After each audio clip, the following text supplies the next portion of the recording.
Kathy Schultz, Dean of the School of Education, and I want to welcome you to the 10th set of talks in our ongoing series of CU Boulder School of Education Ed Talks. What a wonderful milestone.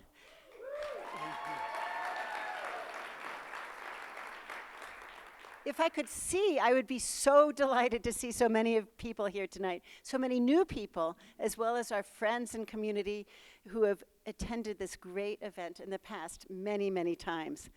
Thank you so much for joining us on this beautiful spring evening and taking time to explore a set of critical educational topics with us. We're excited for you to hear the wonderful speakers and activists tonight who are part of our extended School of Education community and who have done incredible work toward justice in educational settings in the past, present, and into the future. Our Ed Talks are based on the TED Talk model. We started this tradition to draw more community members, including local educators, into our work and to provide a space for our own CU Boulder community to come together to listen to and learn from one another. Whether live or virtual, our goal is that our audience emerges more informed, passionate, and engaged with critical and consequential questions and issues that arise from and motivate our work. Our idea for the Ed Talks was to translate our research, teaching, and community-engaged work to make it accessible to a wider audience, to you who are here. We hope to generate conversations about issues we care about deeply. We always learn so much from these moments. We learn more about each other, the purposes and meaning of our work that we do and that we love. So tonight, our theme is civil rights and our collective work toward freedom. I recently read Imani Perry's wonderful book, South to Home, where she writes about her journey to several states in the South and reflects on their difficult histories, her relatives, and connections to the land, and the beauty and joy, as well as difficulties in the place she calls home. Her parents were both activists in the civil rights movement, and while she doesn't directly speak about that time period, she writes about the importance of freedom dreams, explaining that these dreams rest on both imagination and resistance. Tonight, we will hear both of these concepts, imagination and resistance, woven throughout the talks. Our speakers will share several different stories tonight that describe instances of discrimination and harm, as well as possibility and hope. The moments of hope don't erase the pain. Instead, they begin to create understanding that provides possible pathways toward freedom. Tonight's talk brings together events and ideas from the historical past that inform our current and often troubling times, raising questions that I imagine we will all think about well past this evening. These talks invite us to think about what each of us can do to fight for freedom and work toward a better and more just world. So welcome to our talks. Our first speaker is Tanya Hogan. Tanya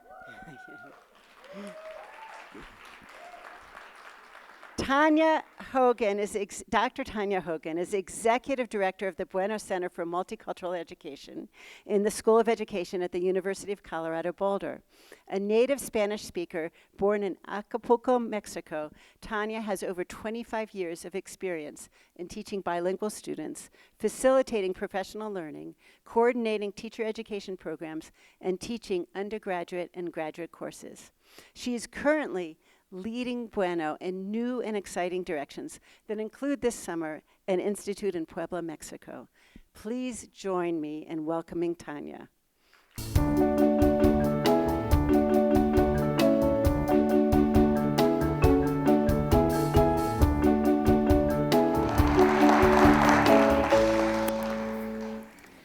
I was born where my parents met in Acapulco, Mexico. My mom, who is Hungarian and French, spoke English and French, while my dad, who is Mexican, spoke Spanish and had just begun to study English at his university. Despite the language obstacles in the beginning, their love, perseverance, and love for language has deeply influenced my own journey. When I was 5 years old, we moved from Acapulco to Aston, Pennsylvania, a small suburb outside of Philly. My mom's pediatrician from Mexico had advised my parents to only speak Spanish with me at home for fear that speaking in more than one language would confuse my language learning. We now know that's a myth, and research shows the cognitive and academic benefits of learning more than one language at a time. My parents listened to the pediatrician, and my dad made it a rule that only Spanish was to be spoken at home. In school in Pennsylvania, I was an extremely shy and introverted student. Not only was I shy, but we were also the only Spanish-speaking Mexican family in the whole school. For the first few years of school, I passed as being just like the other students. I avoided speaking, often resorting to whispering when I had to repeat something. I learned to mimic what other students were doing and saying, and I relied on nonverbal cues to understand what was being said. I avoided doing anything that would get me in trouble or cause me to have to speak or participate. No one realized that I actually didn't understand English. When I reached third grade, however, I wasn't able to hide anymore. The class was much more participatory, with students being called on to read out loud or answer questions for the entire class. It became clear I wasn't reading or comprehending what was going on in class, and I was often in my own world. My teacher became frustrated and sometimes angry with me. My desk was even moved next to hers, and she often held up my work that had not been done correctly for others to see. Finally, when she realized I wasn't responding to my name, but she was calling me Tania, not Tanya, she called my parents and told them she wanted me tested for special education because she suspected I may be autistic. My parents came into the school to meet with her and explained to her that I spoke a lot at home and never had trouble following directions or responding in Spanish. That's when she realized it wasn't about ability or intelligence, it was about language. At the time, ESL bilingual education was not offered at this school. I was placed in speech class to improve my English pronunciation and projection of my voice, but there were no interventions or attempts to build my language or vocabulary. Later on in my career, I would realize that several of my civil rights as an emerging bilingual student had been violated. Fortunately, in fourth grade, I was blessed with my favorite teacher, Mr. Phillips, who was kind, supportive, and genuinely cared about me. He also happened to be the only teacher of color I would have in my K-12 schooling. He helped me to improve my English, learn to not only read, but to love reading. And I would call my parents after school to update them on my progress. Although we moved around a lot during my schooling, Mr. Phillips continued to write supportive and encouraging letters. And it was because of him that I started to think I wanted to be a teacher. And I began to teach my stuffed animals and my sister at home. In high school, I was still afraid to speak in front of people. I couldn't get up in front of the class and deliver a speech without turning bright red, and I struggled to project my voice. In college, my public speaking professor told me that I would never be able to become a teacher because of my difficulties with public speaking, and encouraged me to think about a different profession. I refused to be discouraged and persevered, fueled by my passion to be like Mr. Phillips and prove everyone wrong. I did go on and become a bilingual teacher. In front of my students, I could be my authentic self, and I didn't feel like people were judging me. I didn't get embarrassed, turn bright red, or feel like I needed to whisper.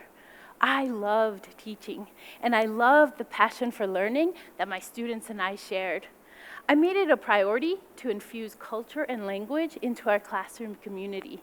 And in spite of many other challenges, we created our own beautiful, empowering bilingual learning world where we could focus on our studies without worrying about anything else outside of our classroom. However, about 7 years later, I stepped out of my classroom to become a bilingual reading interventionist and instructional facilitator, and was working with pre-service teachers, and I began to see education in a different light. I witnessed unequal access to resources, a curriculum that focused solely on Eurocentric values, racial biases, and inequitable instructional practices from teacher to teacher and school to school. I realized that what was happening outside of our classroom absolutely impacted us, and I had made a mistake by not engaging and talking openly about those injustices in my classroom with my students. I knew I needed to improve and change my teaching and start to speak out about these injustices, in spite of my fear of public speaking. One afternoon, our instructional superintendent visited our school to talk to us about our performance ratings. He stood up in front of our staff and presented data indicating that we were not performing well according to the district's frameworks. As I listened, I realized that the data had been manipulated by excluding certain test scores where we as a school had demonstrated growth and progress, making us appear much worse off than we actually were. As he spoke, I desperately wanted to get up and challenge what he was saying, but my lifelong anxiety with speaking in public was so strong that my body grew tense and my stomach tightened. I could hardly breathe, but I managed to speak the words that needed to be asked. I said, "You've observed and worked with our teachers. You've seen what our students are producing. Do you agree with how the data is being presented, or will you support us and challenge the district?" I was shaking while I spoke. I'm sure my voice cracked, but I was able to get the words out. To my disappointment, but not surprise, the instructional superintendent talked around my question and ended the meeting abruptly. Later, my principal was told to control your staff because of my comments. The moment of speaking truth to power was a turning point for me. Even though it didn't help the outcome for the school, I found a voice I didn't realize was there. And as Audre Lorde says, the transformation of silence into language and action is an act of self-revelation and always seems fraught with danger. We fear the visibility without which we cannot truly live. Yet being seen, being valued, is a fundamental aspect of human dignity and well-being, connected to our human rights.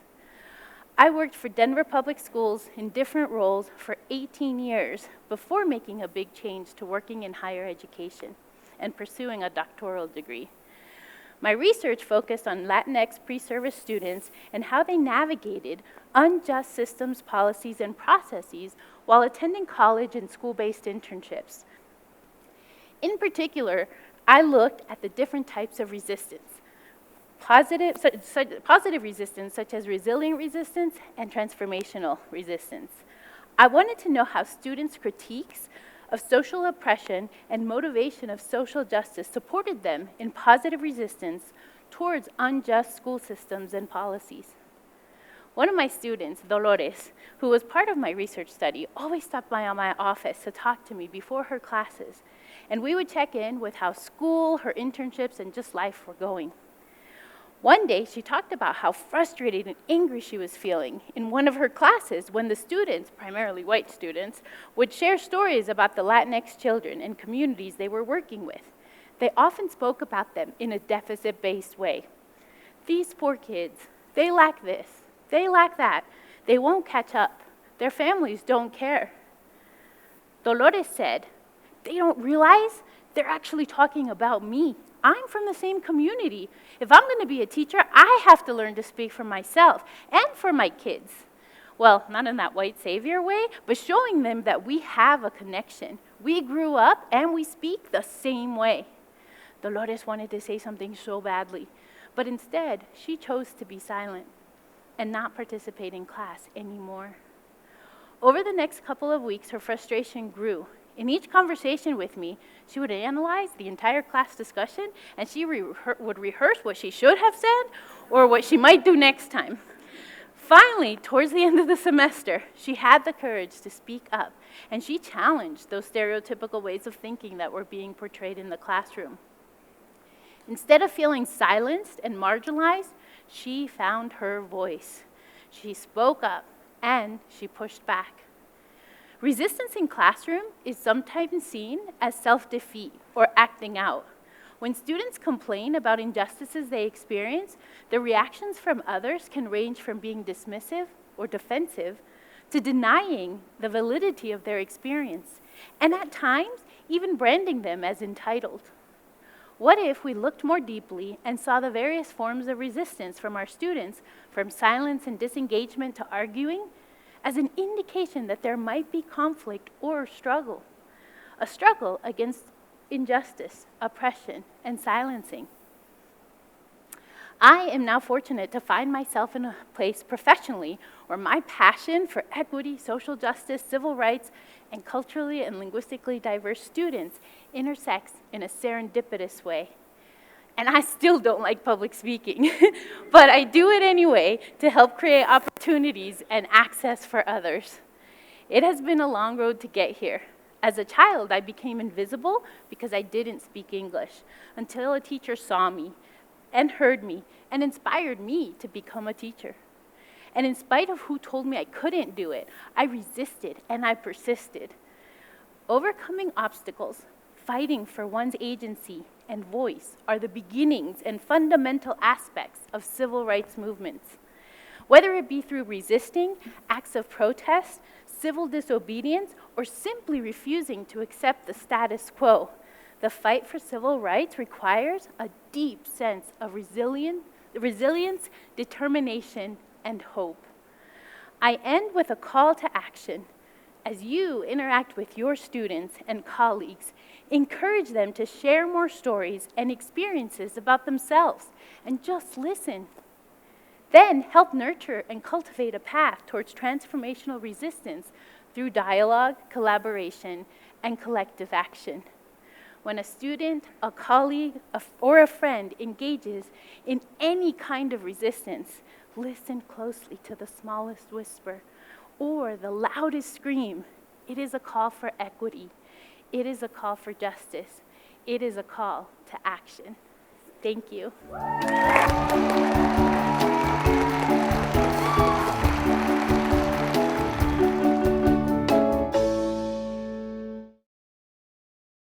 Thank you, Tanya. Your life story and activism are inspirational. We are lucky to have your voice in our school. Our next speaker is Emily Gleason. Dr. Emily Gleason is Faculty Director of the Teacher Leadership Program, Senior Instructor in the Learning Sciences and Human Development Program at CU Boulder School of Education, and a faculty affiliate for the Renee Crown Wellness Institute. She has worked with university community partnerships in urban and rural areas for 20 years and has a strong commitment to listening and learning from community members, particularly youth and educators. Emily worked with teachers to co-design the online teacher leadership program, bringing in educators from rural Colorado to ensure that this innovative program reflects their needs and desire. Please join me in welcoming Emily.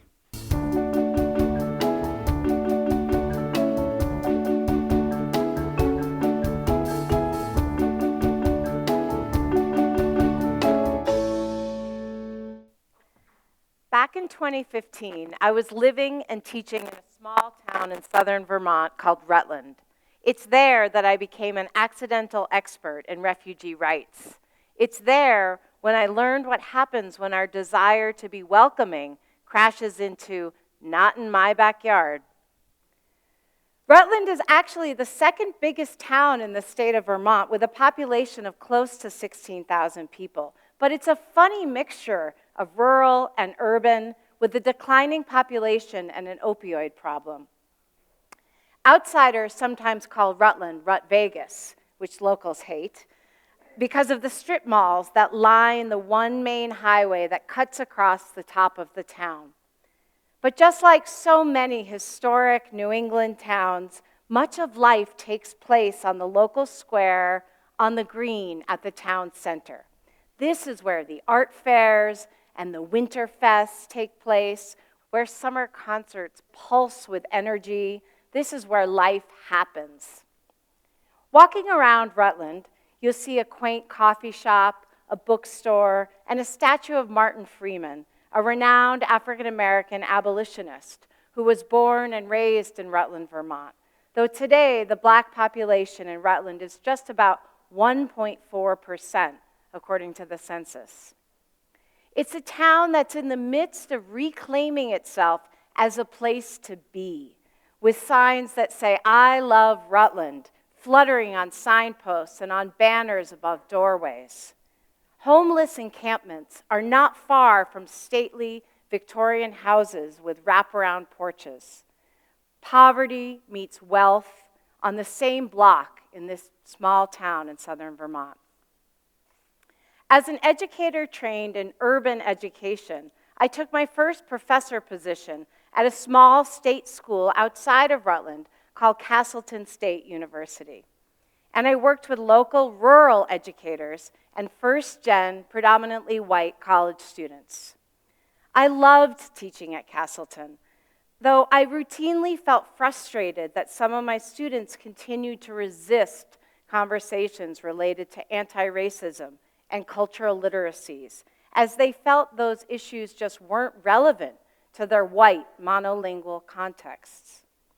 Yet I was also inspired by the strength of the families, the communities living in rural Vermont, many of whom were underserved, overlooked, and mistreated for years by generational poverty, disenfranchisement from job opportunities, and schools that came up short. Many of the people I met in and around Rutland were similar to the people in my previous home community of Oakland, California. Many were enmeshed in systemic inequalities so great that they were suffering from alcoholism or a lack of fresh food or a lack of access to medical care. And just like the families in Oakland, who defied categorization as urban, the families in small-town Vermont, whether categorized as rural or not, were resourceful, innovative, connected, and also misrepresented. In Oakland, as in Rutland, big divides between the haves and the have-nots persisted. And this divide became evident, even volatile, when Rutland proposed to take in refugees during the Syrian war. In 2015, the Syrian war displaced millions in a matter of months, and by 2016, 6 million people had crossed borders seeking asylum. As the world was taken with images of refugee children, the mayor of Rutland quietly applied to the U.S. government for Rutland to serve as a refugee relocation center for Syrian citizens needing asylum. This was an attempt to address the town's declining population and to step in amidst one of the worst humanitarian crises of the century. A few months later, the mayor announced that Rutland would soon be a relocation site for 100 Syrian families. Meanwhile, all over the country, people opened their hearts and their homes and their wallets to try to support Syrians in crisis. In Rutland, at least half the town mobilized instantly to begin collecting goods and household supplies, and within months, thousands of items had been collected to welcome the new families. Couches, cars, microwaves, dishes, dolls, snowsuits, you name it. People came out in droves to support the Syrians. On the other hand, another part of the community became incensed by the proposition of Rutland becoming a refugee relocation site for Muslim asylum seekers. A group sprung up overnight called Rutland First, naming itself after Trump's hallmark campaign, America First. Rutland First members protested the mayoral decision to make Rutland a relocation site. As solidarity marches at the town square began to take place, Rutland First protesters showed up across the street, sometimes with rifles and Confederate flags.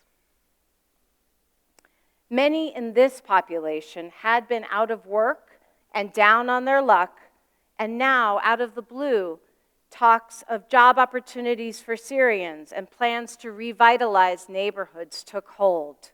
This did not go down easy.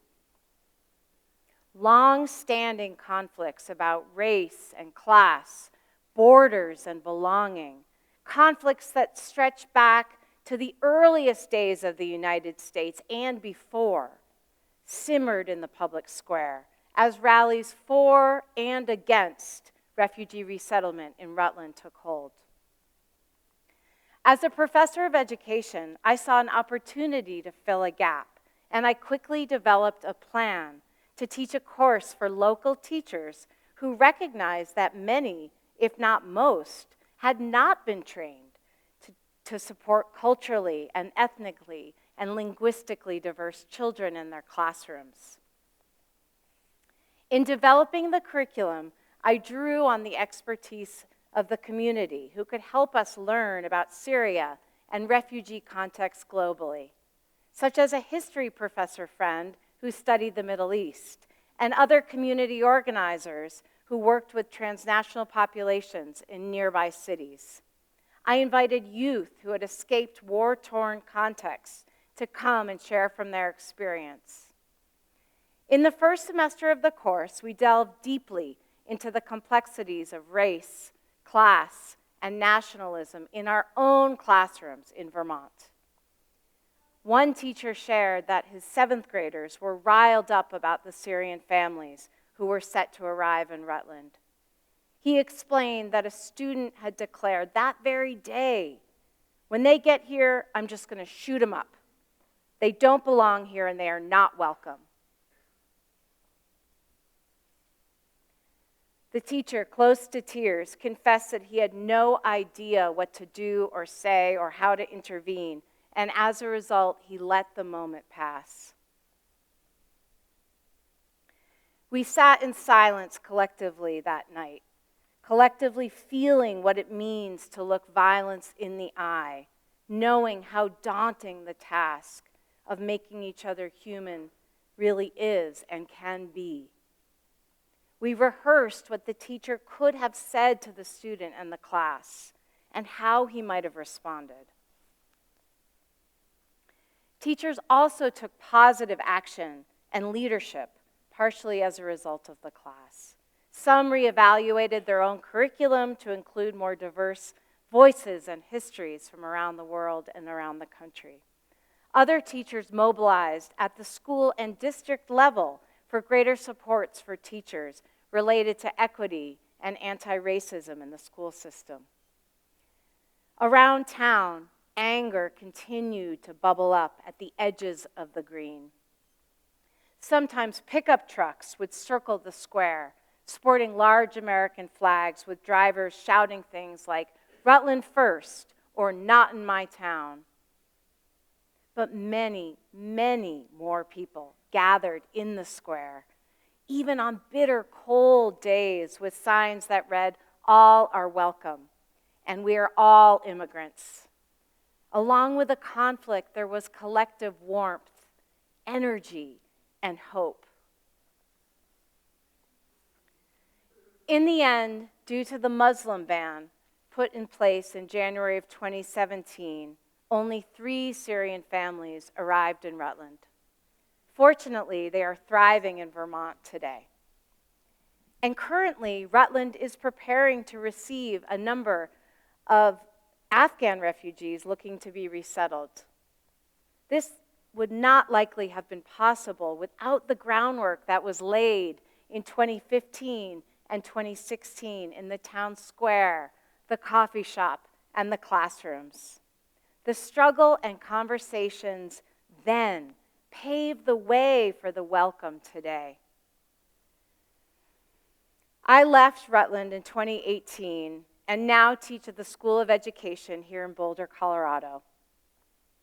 I often see signs on my mostly white, middle to upper middle class neighbors' lawns that say, "Refugees, welcome here."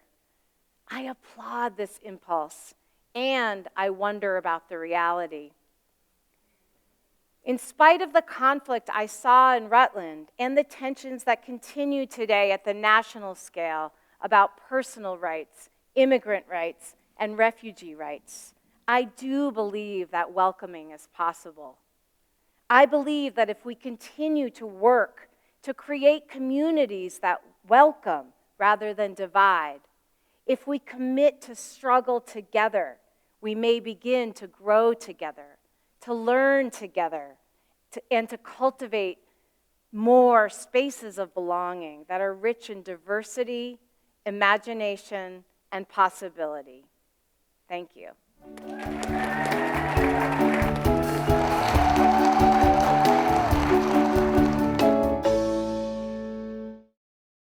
Thank you, Emily. Your vision and understanding of how communities learn to welcome and create spaces of belonging is so important for all of our work. Our next speaker is Jason Romero. Jason Romero Jr. is from Pueblo, Colorado, with deep roots in the mountains of northern New Mexico.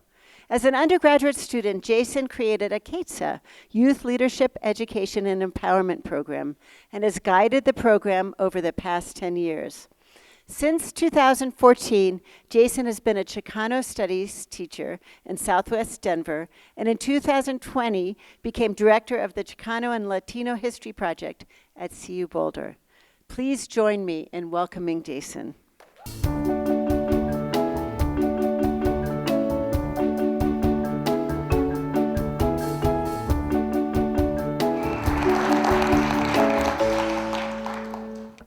You look at me, and what do you see? Un vato loco. But what does that mean? Because all the vatos I've ever seen on TV have been killers, drug dealers, and gangbangers. So is that the way society sees me? When I watch the movies, or even the news, the ones that look like me are always dressed in prison hues, incarcerated, for life, por vida. That's me. Why not? It's already what they think, so I'll give them what they want. End up with my arms and legs cuffed, linked. Cufflinks. Like I could ever dream of that. I was destined for La Pinta. But why, might I ask? Is it because we're really worse people? Chale, that's stupid. It's because the society in which we all live tells me I'm inferior because of my money and my skin. They make us believe it by criminalizing our language, actions, histories, clothes, and all. They pass these damn laws that end up with us locked up playing handball. So why not mess around and be with my people? I'll let that guard tower be my only steeple. But you see, to allow our community to be criminalized is to allow our minds and bodies to be colonized. And to accept it is to just flow in the pipeline. But still we drop out and say, I'll do it in my own time. But I know, in the back of my mind, I can't do that. Or I'll end up locked up, in and out, always doing time. Looking at this, I don't want to waste my life. I don't want to see cell bars every day of my life. But that's what they think I'm destined for, a life full of strife. And so now, I fight real hard and represent my people. So don't treat me like the devil, puro evil. You see, I always went to class and did my work too. And look at me now, a vato, graduated, back, teaching in school. So you look at me, and what do you see? Un vato loco. But what does that mean?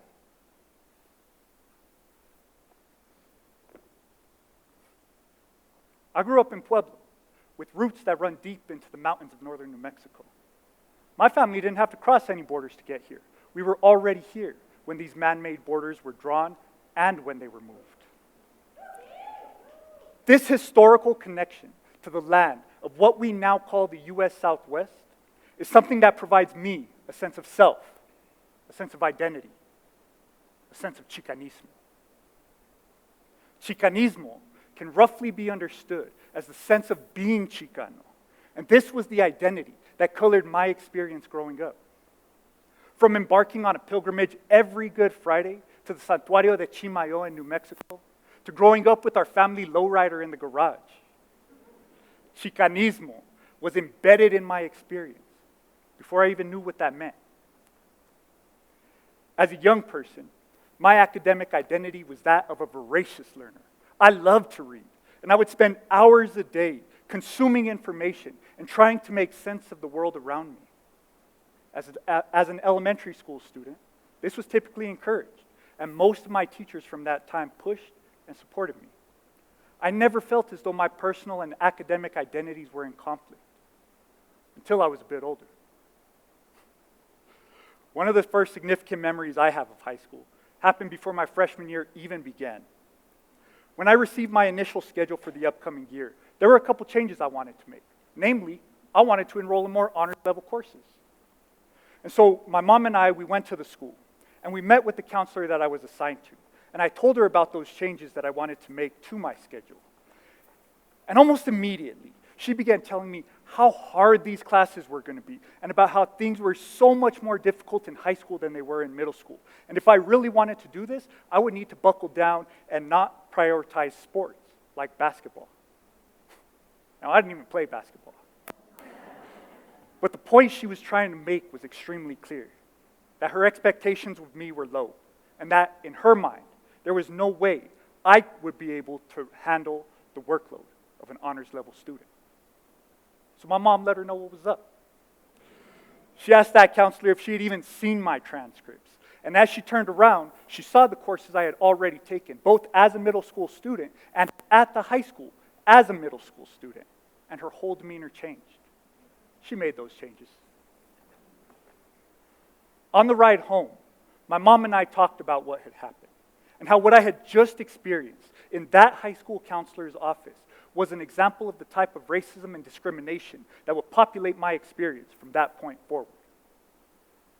The following year, I had the opportunity to attend a Latino leadership program that brought together Latinas and Latinos from all across Latin America to engage in a powerful learning and leadership experience.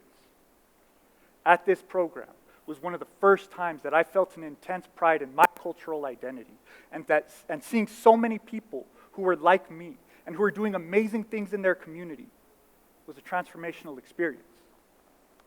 It gave me hope that I could also be part of this incredible legacy that had been and continues to be laid. But I never heard the word Chicano. I grew with and I transformed alongside people who identified as Latino. And while we were absolutely related and connected, I also felt like it wasn't quite my identity. I am a Chicano. And so I was inspired to learn what that meant. I spent countless hours over the next several years reading outside of school and at the library and at the park and in the parking lot of the community college where I was taking classes at just 16 years old. And I began to learn not just what it means to be a Chicano, but also about the historical and contemporary struggles of Chicana, Chicano, and indigenous peoples. I learned the story of UMAS and how people had fought so that I would have the opportunity to come to a university and be educated. I learned about Los Seis de Boulder, Luis Jr. Martinez, Ricardo Falcón, and Carlos Zapata, the martyrs of Colorado's Chicano movement. I began to understand myself and my community in the larger context of history. And I decided to come here to CU Boulder. And it was here that I became more heavily involved in organizing and activism. It was here that I came to the realization that my community was dealing with many of the same issues we had been organizing around since the 1960s and even before. And it was here that I fully realized how separated the university was from my community. It was because of this realization that a small group of umaceros and mechistas began organizing to recreate that link to the community through the development of Aquetza, youth leadership, education, and community empowerment. Aquetza, a Nahuatl word meaning to lift your chin up, is one of the most powerful and transformative experiences that I have ever had the honor of being a part of. Every summer, we bring between 50 and 60 students from around Colorado to the CU Boulder campus for one intense and transformative week of reflection, learning, and skill building, before sending them back into their communities with our staff at their side for a second week of creation, where students formulate and work to implement their Olin projects, their movement projects, and seek to create and sustain positive social change in their own communities. Because of our collective creation of Aquetza, I was given the opportunity to become a teacher while getting my master's here in the School of Education. And in 2014, after our second summer of the program, I began to teach at a high school in southwest Denver, where I continue to teach Chicano studies to this day. And while the students that I work with come from a complex variety of backgrounds, our explorations of Chicanismo, Latinidad, and indigeneity reveal the need for educators to look beyond surface-level identity markers to fully embrace the complex identities and histories that make up our communities. So I want to leave you with the question. When you look at me, what do you see? An educated vato? A future PhD? How about a manifestation of my people's history? Thank you.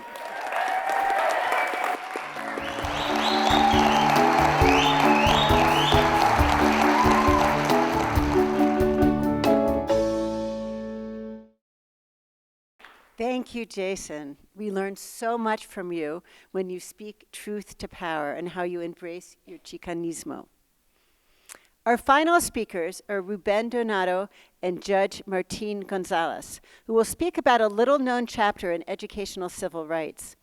Certain moments have been iconic symbols of the civil rights movement.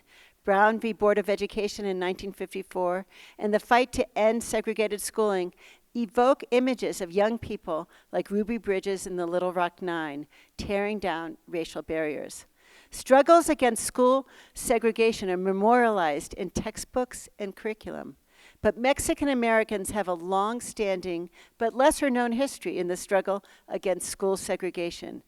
Their talk today begins to correct that history. Dr. Ruben Donato is a professor of Education Foundations Policy and Practice in our School of Education. This will be his 30th year teaching in our school. Yeah. He studies the historical dimensions of educational inequality and focuses on the educational experiences of Mexican Americans in the United States. He was recently selected to give the 2022-23 Distinguished Research Lecture, which was amazing, and which is among the most esteemed honors bestowed by the University of Colorado Boulder, and only the second time a faculty member from the School of Education has received this honor. Judge Martin Gonzalez is a fourth-generation resident of the San Luis Valley. He was the first Hispanic county judge for Alamosa County and the first Hispanic judge for the 12th Judicial District, the DeSantis Valley, both in Colorado. Judge Gonzalez served as a Conejos County Attorney and the Costilla County Attorney for many years, in addition to maintaining an extensive private civil practice. He is presently on the 12th Judicial Community Corrections Board, 12th Judicial Juvenile Services Committee, and the 12th Judicial Access to Justice Committee. Please join me in welcoming Ruben and Martin.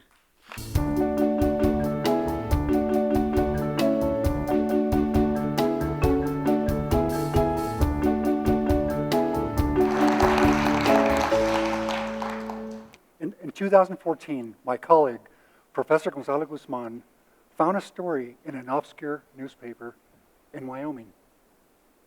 It was about how Mexican Americans were challenging school segregation in Alamosa in 1914.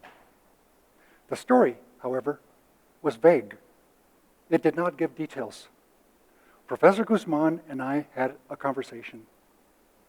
After contacting the Alamosa County Courthouse to see if such case existed, the clerk said she would conduct a search. I remember when the academics wanted access to the case file. Even though I'm a district court judge in Alamosa, I knew nothing about the case.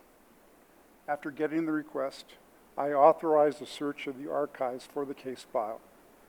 Frankly, given how old it was, I was surprised we found it. Recognizing what the case meant, I kept a copy, and we sent the documents off to the academics, who later on published an article in the Journal of Latinos in Education. I read it. That's when I directed my research attorney to contact Ruben. The case, Francisco Maestas et al., versus George Schoen et al. Appears to be one of the earliest Mexican-American challenges to school segregation in the United States, if not the earliest. The Maestas case took place in Alamosa, my hometown. I'm a fourth-generation Hispano to the San Luis Valley, with roots in New Mexico going back centuries. I'm the first Hispanic district judge appointed to the 12th Judicial District. As such, I'm a successor judge to the judge that ruled in the case.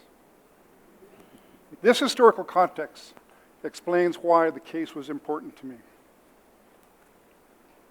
The struggle that led to the case began when Francisco Maestas and his family moved to the north side, the Anglo side of town in Alamosa. Mr. Maestas wanted to send his son Miguel to the school closest to his home, the North Side School. Miguel was denied admission to that school. Instead, the school officials ordered Mr. Maestas to enroll his son in the Mexican school, where all Mexicanos were required to attend. This school, the Mexican school, was further from his home and across the tracks. Mr. Maestas made several complaints to school officials. His complaints fell on deaf ears. As a result, the Mexican-American community organized. They staged a boycott, and with the help of a local priest, they raised money in the community, and they hired an attorney from Denver. They hired Raymond Sullivan. This case is unique because Mexican-American plaintiffs, my gente, maintained their children were being denied admission to the white school. Why? Because they were racially distinct as Mexicanos. That this was segregation. That this was illegal because the Colorado Constitution prohibited classifying and distinguishing public school children on the basis of color and race. Defendants, school board members, and a superintendent, in response, argued that Mexican-American children were Caucasian. They said that Mexican-American children were no different than other white children in the school district. The legal construction of race for Mexican-Americans had a complicated history in the United States. It was complicated because the American government granted American citizenship to Mexicans living in the newly seceded territory after the U.S.-Mexican War in 1848, an area that included Alamosa. The naturalization of Mexican citizens suggested they had white status because naturalization was limited to white persons during that time. The school board and superintendent argued they were not segregating Mexican-American students based upon race, but that it was appropriate to segregate them based upon language. That non-English speaking Mexican-American children required specialized education in a separate building. However, Judge Holbrook found that the school officials were in fact sending all Mexican-American students to the Mexican school, regardless of their English language abilities. The judge, in fact, had Mexican-American children come to the courtroom when the case was being tried. They had an interpreter. When the interpreter asked questions to the Mexican-American children in Spanish, the children immediately responded in English before the interpreter finished asking the questions. The children were bilingual.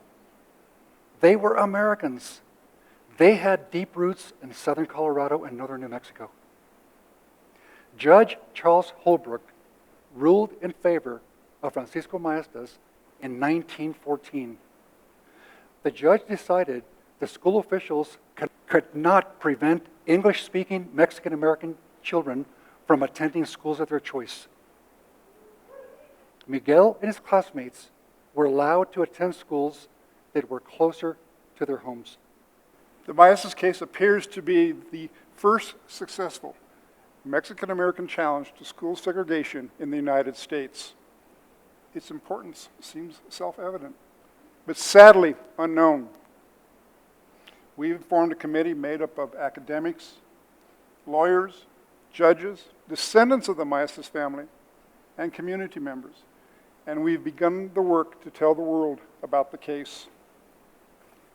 To date, we have been interviewed by NBC News, Rocky Mountain PBS, Colorado Public Radio, and featured in the National Parks magazine. In 2022, the Colorado legislature, by joint resolution, recognized the Maestas case as an important event in Colorado history. The committee to commemorate the case hired a well-known artist, Reginaldo Sonny Rivera, to sculpt a relief depicting the case. This relief was placed in the entrance to the Alamosa Courthouse on October 1st of 2022, an event witnessed by a standing room only crowd. A traveling statue was also created, which will be placed in various locations throughout Colorado. We, along with many individuals, especially those with roots to the San Luis Valley, celebrate this historic but forgotten case. Thinking back, I am grateful that Judge Gonzalez brought people together and formed a committee. I am honored to be part of a group that understands the importance of this case. I consider this project to be one of the proudest moments in my professional career, to be part of a project that brought history to life.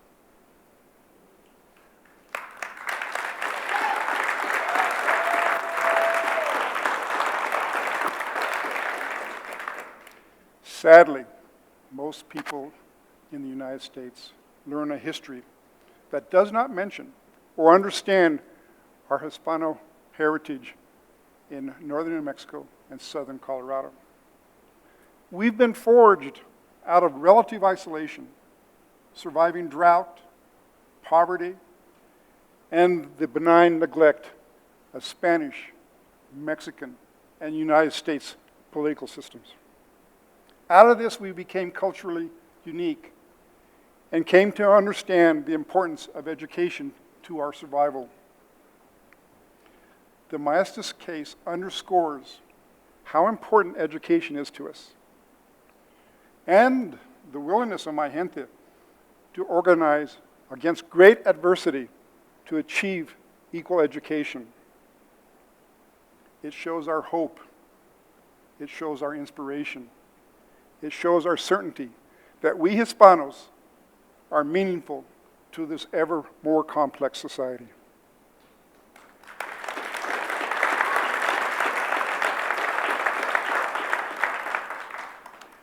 We want to end with a corrido. A corrido is a popular Mexican musical tale that forms a ballad. Corridos are often about oppression, history, violence, and socially relevant topics. Dr. Antonio Esquivel wrote a corrido about the Francisco Maestas case and will perform a short version of this ballad.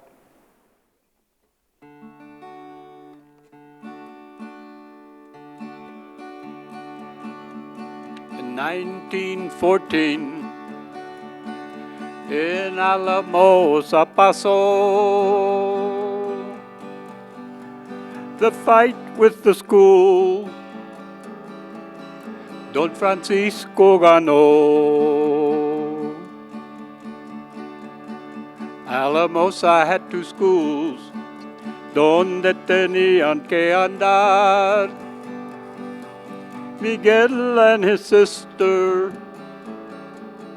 traques tenían que cruzar. From Denver, the lawyer, Sullivan les contestó, I will help you in your fight y el pleito comenzó.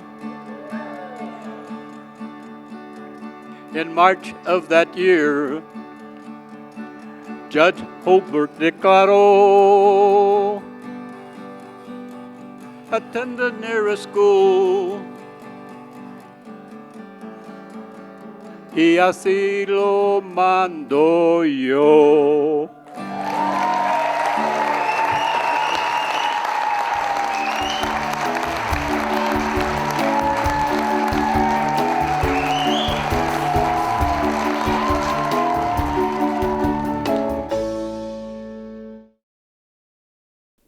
So thank you, Ruben and Martine and Antonio and all of our amazing speakers.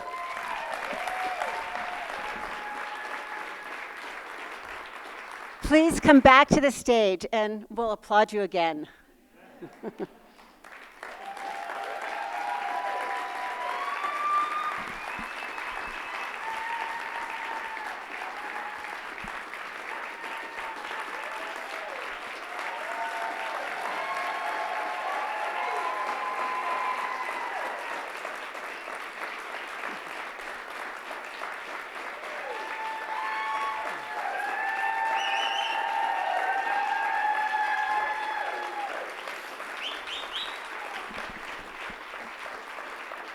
So there's more. Now it's time for the question and answer session.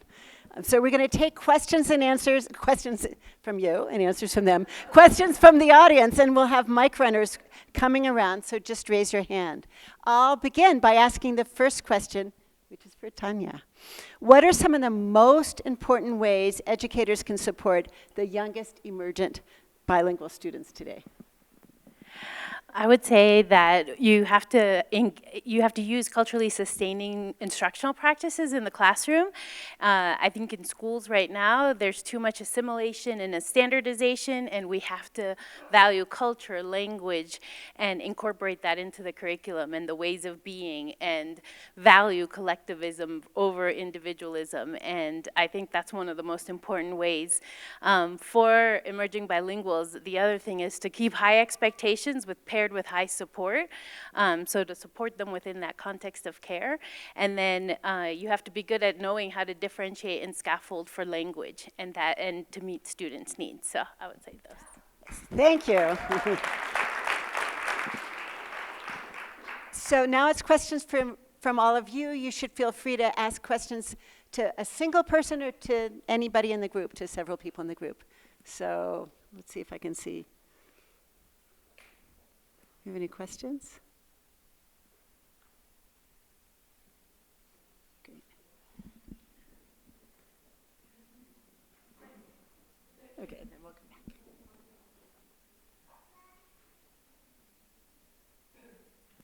Thank you. Okay, can you hear me? I don't know if this is... Yeah, just play with how you hold it. Okay, so I used to be an educator, and I've always dreamt of a bilingual education system for the whole U.S. so that every child could access bilingual education in the many linguistic communities that we have in this country. And the pushback I always get is there's not enough resources to make that happen. That's just not possible. So this question's to anyone in the panel, but how do you respond to that, I guess, statement that there's not enough resources to support our linguistically diverse students?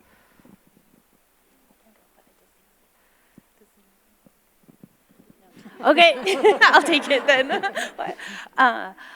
I feel like, again, if we started earlier with bilingualism and had more dual language programs and more people became bilingual, then we'd have the teachers that could be bilingual teachers. So oftentimes there are shortages in resources of bilingual teachers, but I think the resources are there. If they really wanted to do it, they just need to allocate the funds to go there. So it's also I think it goes back to who values what by what, who's multilingualism is being valued, because if it's a white student learning an additional language, it's encouraged and valued. But if it's a native language speaker maintaining their language and learning English, then that's the one they want to cut. And so, again, I don't think it's a real problem. I think it's a shift in mindset that has to happen in the United States.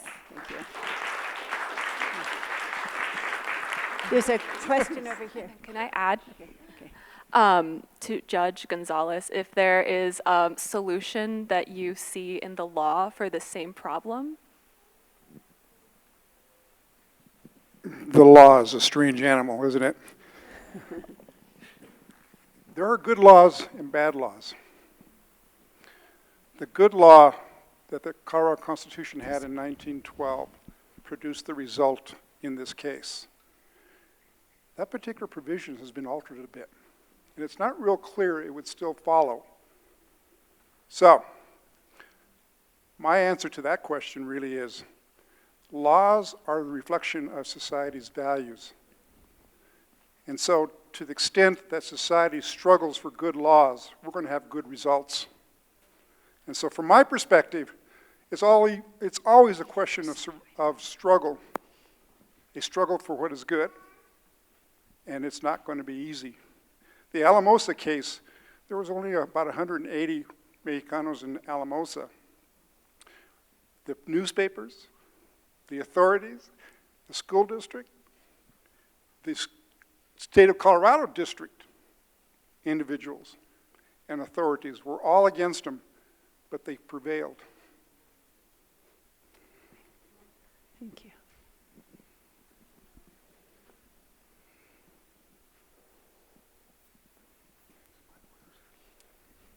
This question is for Judge Gonzalez and for Mr. Romero. I believe that when I call myself a Hispanic or a Latino or Latinx, I'm being very disrespectful to my Mexicanism and my Chicanismo. What say you? You're talking to probably one of two judges in the state of Colorado that actually refers to himself as Chicano. I use the term Hispano because, frankly, the generation that goes older than me and many of the other individuals relate more concretely to that representation, that label, rather than the more political connotation of Chicano.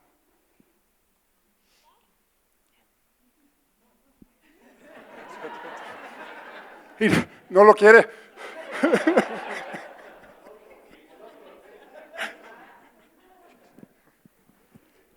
Yeah, I mean, for me, I feel very similar to Judge Gonzalez. For me growing up, Chicano, that was just the word that we used. Like Latino, Hispanic, those words were not something that we referred to ourselves as because we had those deep ancestral roots here in what we now call the United States. And so for me, yeah, Chicano has always been the word that I've preferred, even in spaces like the university, even as I've left the university and gone into community and been in schools where today Latino is the word, right? Like that's the umbrella term that they use to try and encompass all of us. But the Chicano experience it's a little different. I didn't grow up speaking Spanish at all. I don't have that bilingual background. And it's a direct result of the processes of colonization, conquest, and the policies that were created in New Mexico and southern Colorado. And so obviously I've worked to try and reclaim some of that, but for me, yeah, Chicano is an example of that reclamation.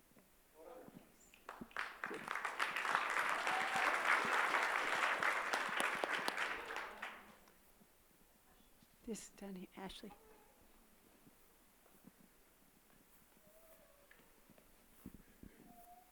Thank you all. You're really great speakers. And I want to say, Jason, thank you for using that term. I'm a proud Chicana, live right here in Boulder, Colorado. I also want to say to Tania, thank you for being a chingona. It's a great way to be. Thank you all. And to the legal gentleman, very good job. Thank you for sharing that. Good job. Yes.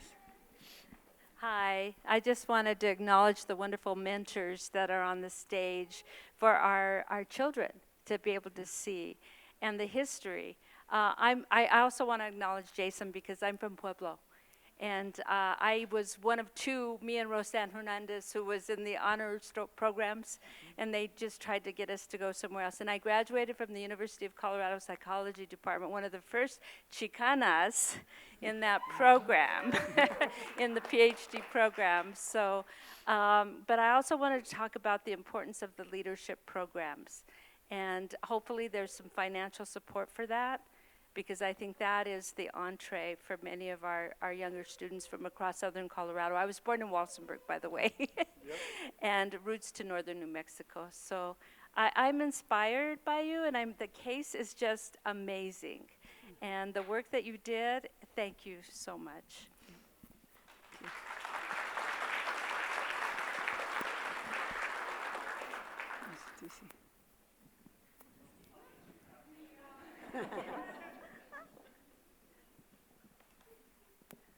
Thank you all for the amazing talks. My question kind of goes around bilingual ed, so feel free for anyone to talk about it. But for Dr. Hogan specifically, thinking about multilingual education, and as a Latino myself, like I often fall into the tread of just assuming that's Spanish. But how do you see kind of us pushing further to think about multilingual education, especially for learners who are kind of lumped into a Spanish class? I just observed a classroom where it was 98% Spanish speakers and then one Vietnamese student, and she was lost like the whole time. So I guess what is like your take on that, and how do we support multilingual learners in multilingual classrooms when it's not a monolingual kind of aesthetic on the other side? Yeah, that's a good question.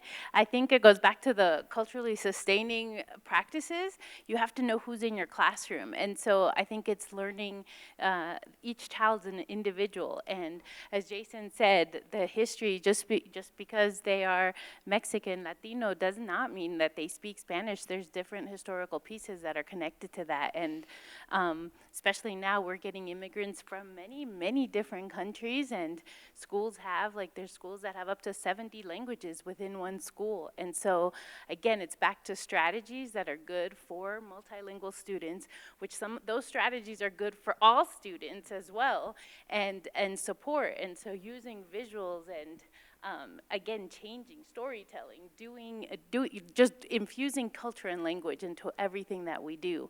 But it is recognizing, that's part of being a good educator, is learning about your students, their history, their background, their experiences, allowing their language in the classroom so that you can learn that and not have, not know that there's a student in your classroom and you're teaching in Spanish and they're lost. You should not let that happen. And that goes back to knowing how to teach well and differentiate and scaffold. So,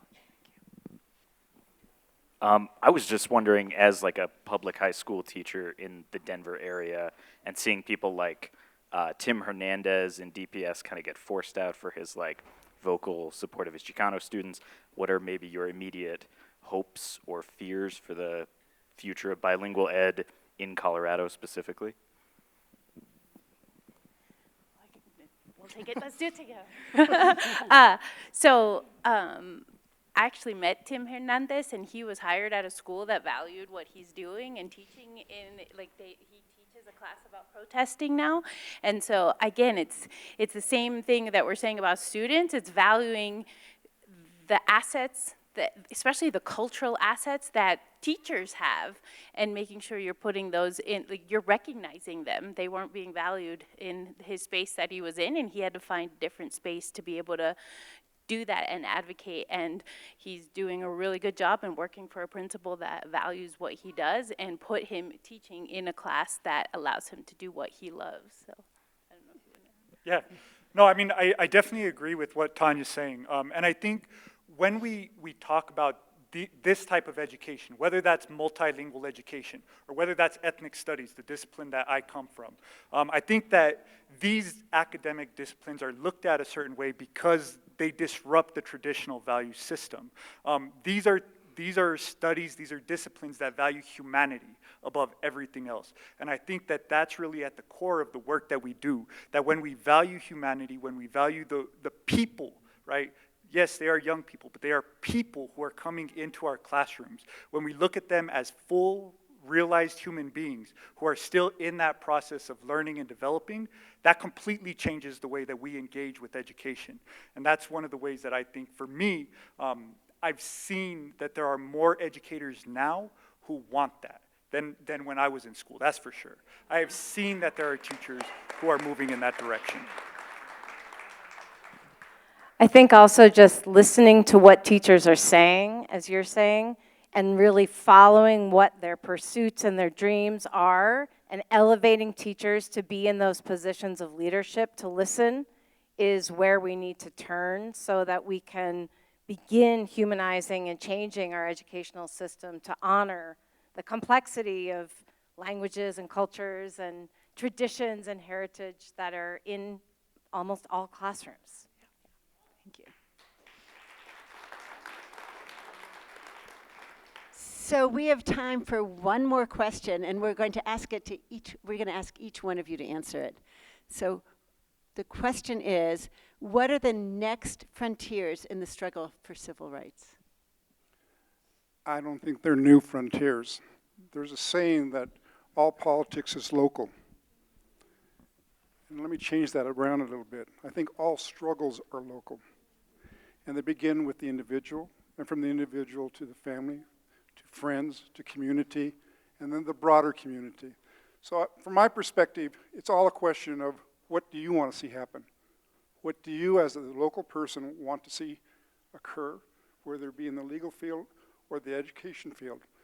Give me good laws and I'll enforce them.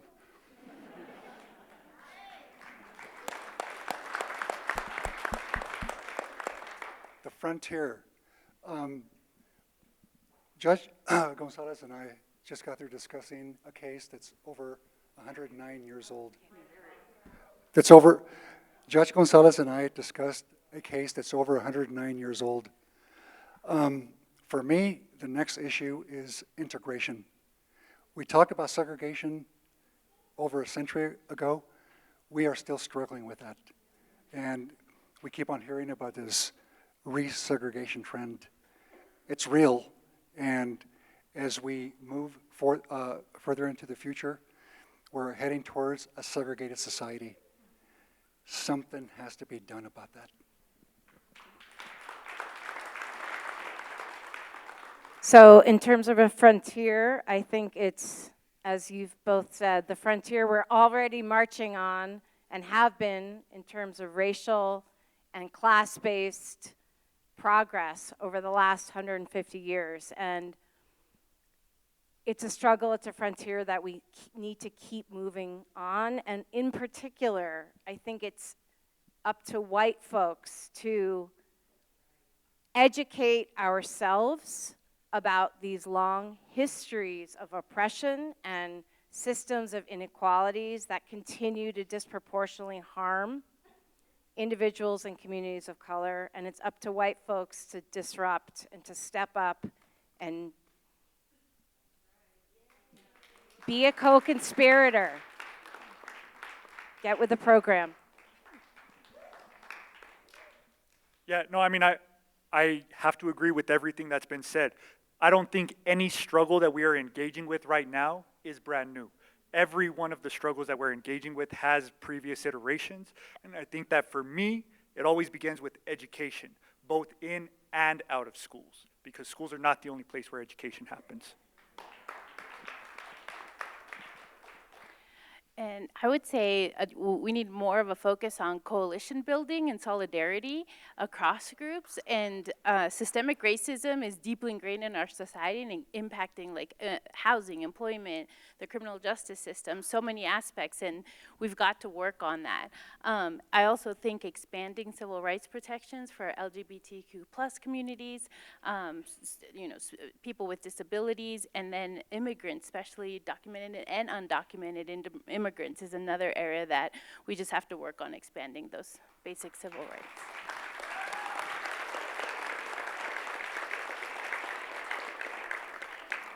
So thank you all. Everybody sit tight because we have a little bit more, but thank you so much for your heartfelt thoughts, your inspirational words. And we have just a little bit for you. Yeah?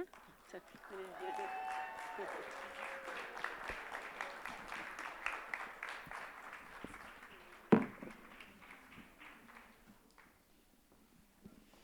So it's been wonderful being with all of you this evening, and we'd love to continue the conversation with you outside this room at our reception, which in just a few minutes. So please do join us for that. But before we finish, we want to take a moment to acknowledge the many, many people who helped make these Ed Talks tonight possible. Andy O'Connor, our speech coach and producer extraordinaire, who's actually doing all of this from Washington State. Grace Maniscalco, who handled everything from logistics to tech with her typical grace and fabulousness. Ichigo Takakawa and Hannah Fletcher, who oversee production, promotion, communication, moving the slides forward, pretty much everything. Tyler Caldwell and Ashley Gow, who kept things moving along tonight and keep us going forward. Tom Parkin, our extremely wonderful videographer, and the staff here at the dairy who do such an incredible job for us and put up with us. So, and of course, we thank all of you who held space tonight for these amazing, amazing speakers and their stories. We are grateful for you, our audience, and our community for coming this evening. These talks will be available online in a few weeks on our School of Education website, and the entire event will be online for those who couldn't make it tonight. So we hope you found inspiration from tonight and that these stories will move you to action. So good night, and please join us.